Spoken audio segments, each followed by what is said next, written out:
नमस्ते बच्चों।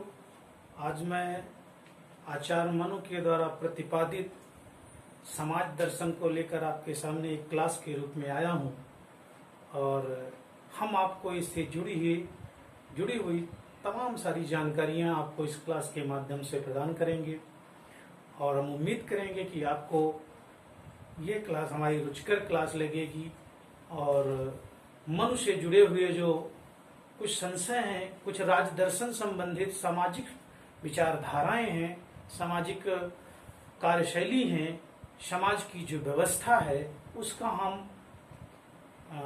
इस क्लास के माध्यम से विश्लेषण करेंगे, जानेंगे कि मनु ने किस प्रकार की सामाजिक व्यवस्था का वर्णन किया था और उस सामाजिक व्यवस्था को हमारा समाज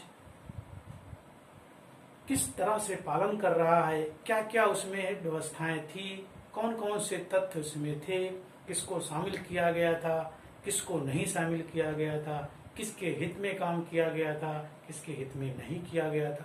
उन तमाम सारी बातों को लेकर हम आपके सामने इस क्लास के रूप में उपस्थित हुए हैं। हम आपको बताएंगे कि मनु का जो सामाजिक व्यवस्था सिद्धांत है, जो समाज दर्शन है, वो कितना प्रभावशाली है और किस प्रकार से कार्य कर रहा है। उन सब बातों को लेकर इस क्लास के माध्यम से हम चर्चा करेंगे, जानेंगे, समझेंगे। आइए देखते हैं कि मनु का समाज दर्शन सिद्धांत क्या है। हम जब चर्चा करें आचार्य मनु के समाज दर्शन सिद्धांत की बात करें तो उसमें साफ साफ इसे दो वर्गों में विभाजित किया गया है। इसका वर्गीकरण किया गया है, इसे दो वर्ग में बांटा गया है। एक तो वर्ण व्यवस्था और दूसरा है आश्रम व्यवस्था। वर्ण व्यवस्था और दूसरा है आश्रम व्यवस्था। अब हम चर्चा कर लेते हैं, एक एक करके चर्चा कर लेते हैं। वर्ण व्यवस्था क्या है और आश्रम व्यवस्था क्या है।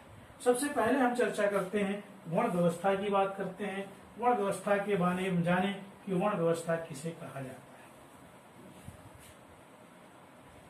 समाज में वर्ण व्यवस्था के आधार पर समाज को विभाजित किया गया है।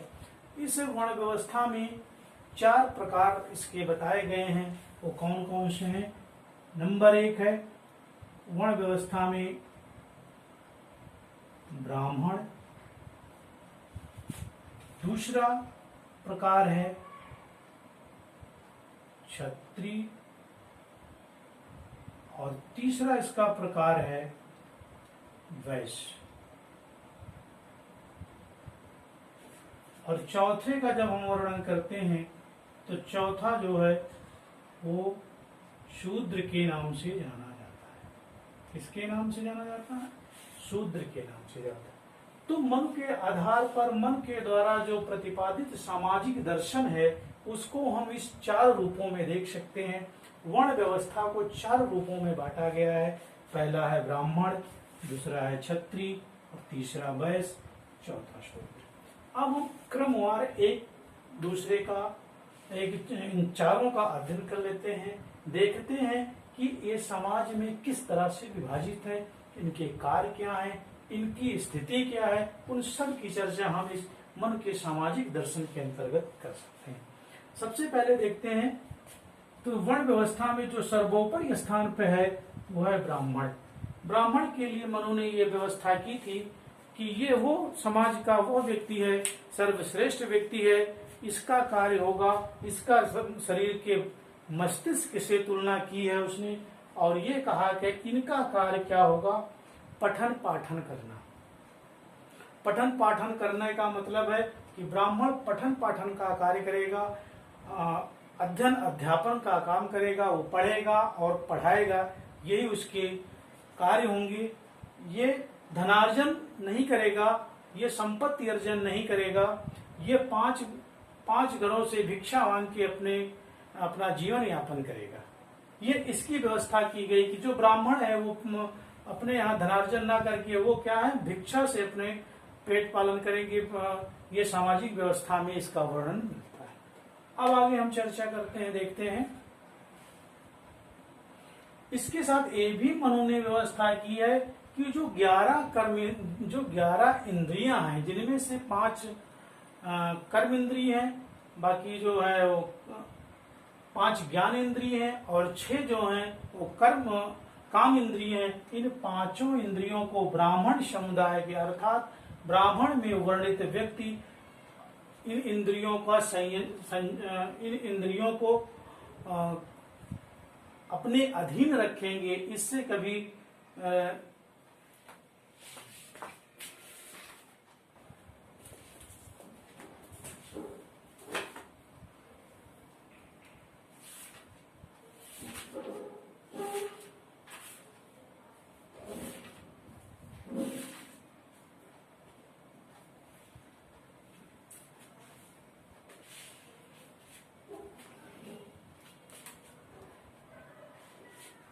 जो हम इस क्लास में आचार मन का समाज दर्शन को समझाते हुए उसका विश्लेषण करते हुए ये बता रहे थे कि आचार मन का जो समाज दर्शन है उसमें इसके 2 पार्ट हैं, वर्ण व्यवस्था और आश्रम व्यवस्था। तो आज हम जो चर्चा करने जा रहे हैं वर्ण व्यवस्था के अंतर्गत देखते हैं कि वर्ण व्यवस्था को 4 पार्टों में बांटा गया था, ब्राह्मण, क्षत्रिय, वैश्य और शूद्र।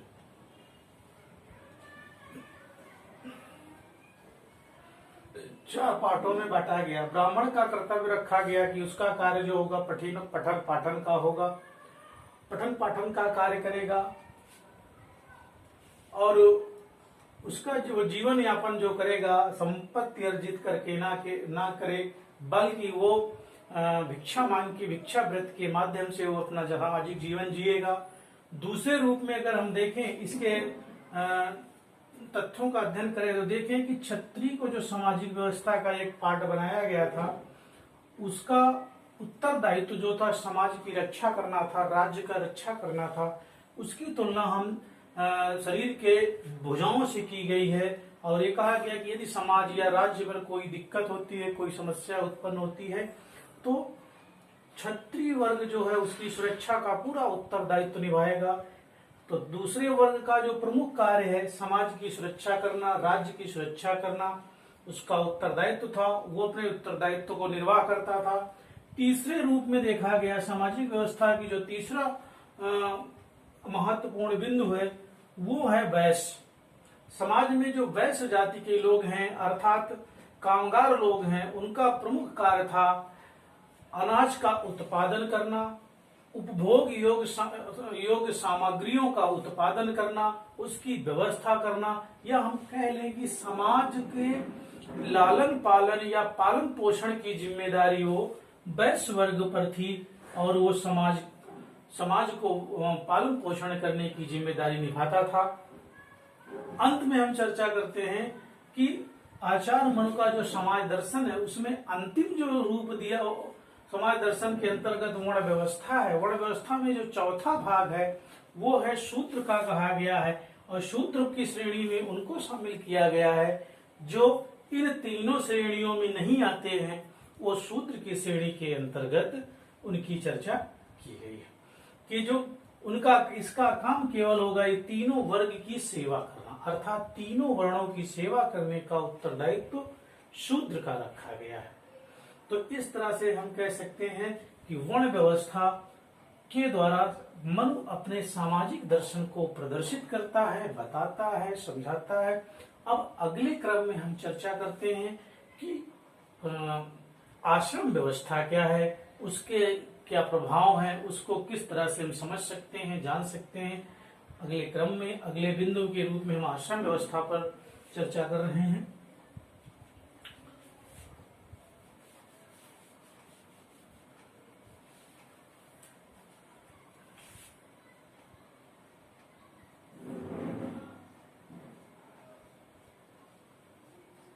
आश्रम व्यवस्था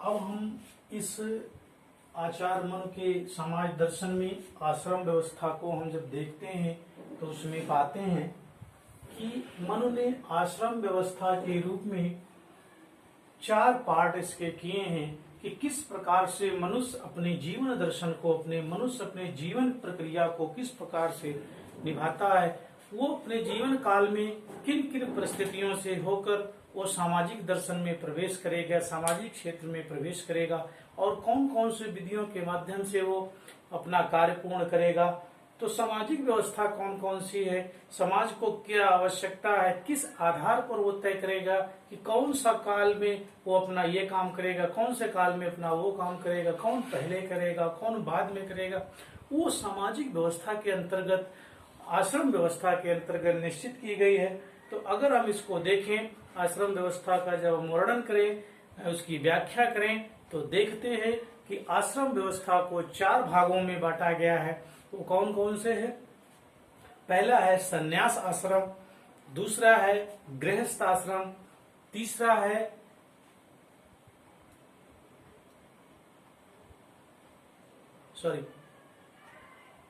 पहला है ब्रह्मचर्य आश्रम, दूसरा है गृहस्थ आश्रम और तीसरा है संन्यास आश्रम, चौथा है वानप्रस्थ आश्रम। तो हम इस सब की चर्चा करते हैं, चारों आश्रमों की चर्चा करते हैं, चारों व्यवस्थाओं की चर्चा करते हैं, देखते हैं कि इनको किस रूप में जाना जा सकता है, प्रत्येक आश्रम के दायरे में कौन सा चीज आता है, कौन मनुष्य की किस वर्ष तक वो वानप्रस्थ जीवन व्यतीत करता है और कितने वर्ष से कितने वर्ष के बीच वो गृहस्थ जीवन व्यतीत करता है और कितने से कितने वर्ष तक वो संन्यास जीवन व्यतीत करता है और कितने से कितने वर्ष तक वो वानप्रस्थ जीवन व्यतीत करता है। इन सब की चर्चा हम इस क्लास के माध्यम से कर रहे हैं।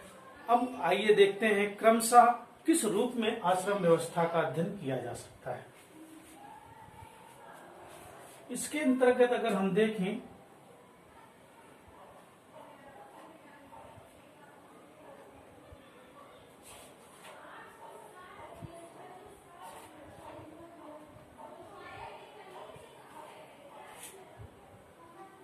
पहला है ब्रह्मचर्य आश्रम, ब्रह्मचर्य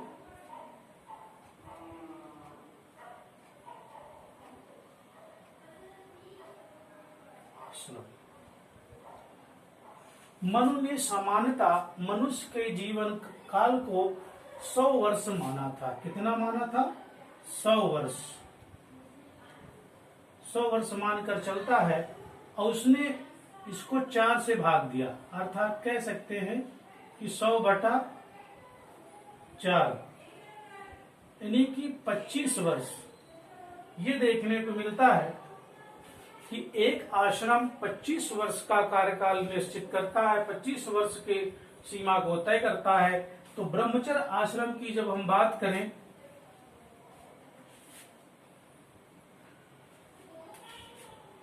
ब्रह्मचर्य आश्रम के अंतर्गत 0 से 25 वर्ष तक 0 से 25 वर्ष तक ब्रह्मचर्य आश्रम की श्रेणी में रखा गया है। व्यक्ति जब से पैदा होता है, जब से जन्म लेता है, जब से वो गर्भावस्था में आता है, उसके पश्चात और 25 वर्ष तक वो ब्रह्मचर्य आश्रम के अंतर्गत रहता है। इसी काल में वो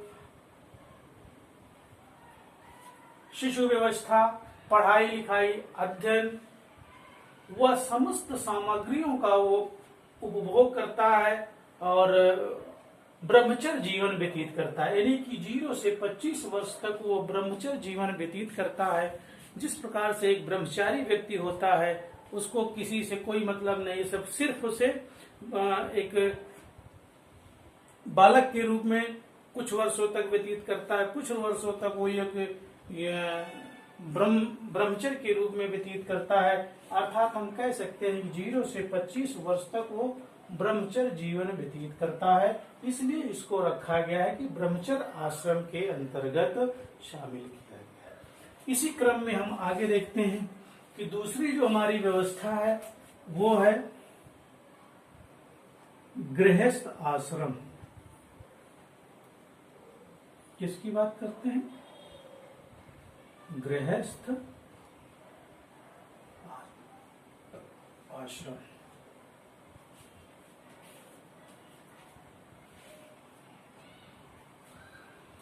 इसकी अगर हम चर्चा करें तो ब्रह्मचर्य आश्रम के बाद जैसे ही व्यक्ति गृहस्थ आश्रम में प्रवेश करता है, इसकी भी समय सीमा निश्चित की गई है और इसकी जो समय सीमा है वो 25 से 50 वर्ष तक 25 से 50 वर्ष तक सुनिश्चित की गई है। इसके दौरान व्यक्ति विवाह से लेकर बच्चे और प्रौढ़ जीवन जीने के लिए वो आश्रित होता है और सामाजिक कार्यों के लिए, सामाजिक दायित्वों को निर्वाह करने के लिए वो कार्य करता है। तो 25 से 50 वर्ष के बाद जो सामाजिक उत्तरदायित्व दिया गया है उसका वो निर्वाह करता है। इन तमाम सी सामाजिक व्यवस्थाओं को साथ वो परिवार की देखरेख, समाज की देखरेख, राज्य की देखरेख, वह सामाजिक मुद्दों से जुड़े समस्त कार्यों को वो करता है और इसका जो कार्यकाल निश्चित किया गया है 25 से 50 वर्ष निश्चित किया गया है। तो इस प्रकार से हम देख सकते हैं कि आचार्य मनु ने जो समाज दर्शन के अंतर्गत आश्रम व्यवस्था की है, उस आश्रम व्यवस्था में ब्रह्मचर्य आश्रम 0 से 25 वर्ष तक, जिसमें कि व्यक्ति ब्रह्मचारी जीवन व्यतीत करता है, और दूसरा है गृहस्थ आश्रम जो 25 से 50 वर्ष तक अर्थात गृहस्थ जीवन व्यतीत करता है, जिसमें गृहस्थी संबंधी समस्त कार्यों का निर्वाह किया जाता है। अब इसी क्रम में हम अगले 2 आश्रमों की चर्चा करते हैं और जिनका कार्यकाल सुनिश्चित किया गया है, जिनका सब कुछ निश्चित किया गया है।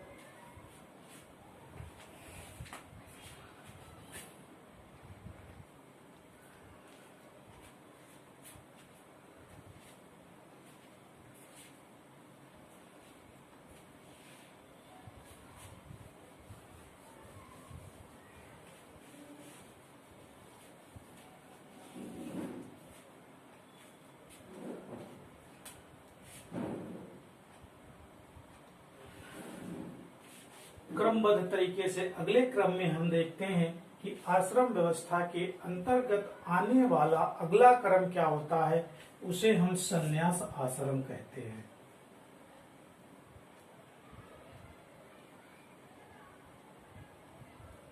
संन्यास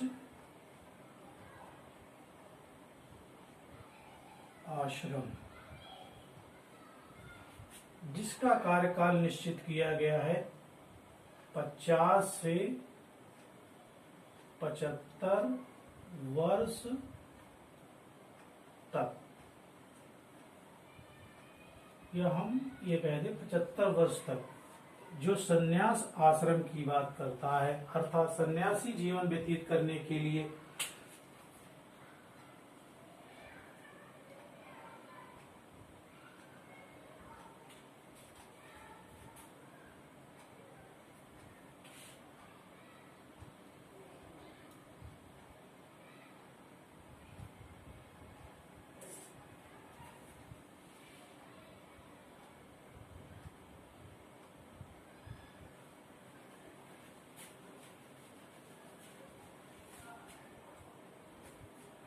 तीसरे रूप में हम देख सकते हैं वानप्रस्थ जीवन। वानप्रस्थ जीवन अर्थात वानप्रस्थ आश्रम। इसके अंतर्गत हम देखते हैं 50 से 75 वर्ष, 75 वर्ष तक,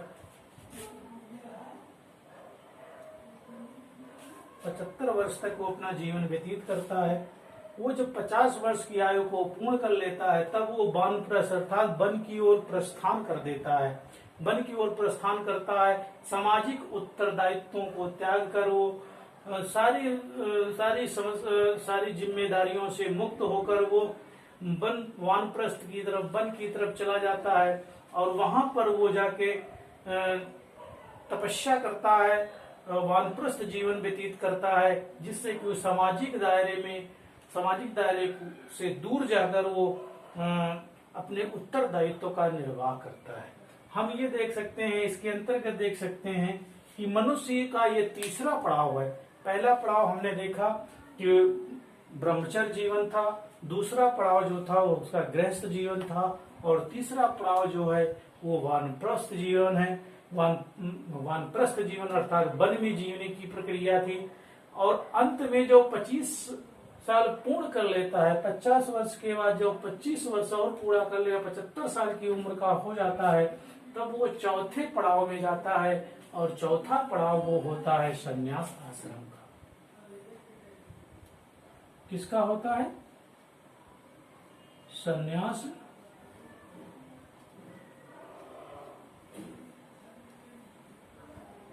संन्यास आश्रम का।